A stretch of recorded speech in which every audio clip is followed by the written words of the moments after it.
Hi friends, first வெங்காயம் எடுத்துக்கோங்க.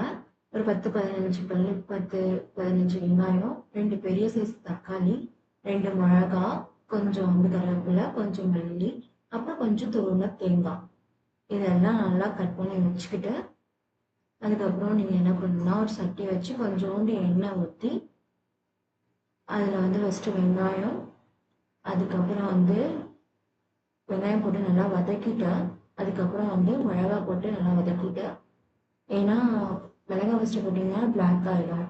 அதனால வெங்காயத்தை நல்லா வதக்கிட்டு அதுக்கப்புறம் மிளகா போட்டுட்டு அதுக்கப்புறம் தக்காளி போட்டு நல்லா வதக்கிட்டு உப்பு போட்டுக்கோங்க. தக்காளிக்குள்ள போட்டு நல்லா வதக்கிட்டு அதுக்கப்புறம் கருவேப்பிலை, கொத்தமல்லி, உங்களுக்கு எவ்வளோ தோணுதோ கருவேப்பிலை, கொத்தமல்லி போட்டுக்கலாம். ஏன்னா அது புளியாவே ரொம்ப நல்லது. குழந்தைங்க நார்மலாக கொடுத்தா சாப்பிட மாட்டான், மம்மி சாப்பிட மாட்டான்.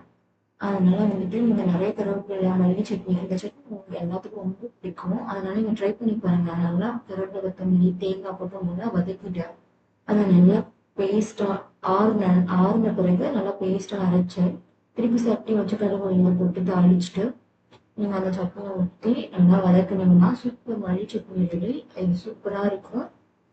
நீங்க ட்ரை பண்ணி பார்த்துட்டு கமெண்ட் பண்ணுங்க எப்படி இருக்குன்ட்டு. தேங்க்யூ.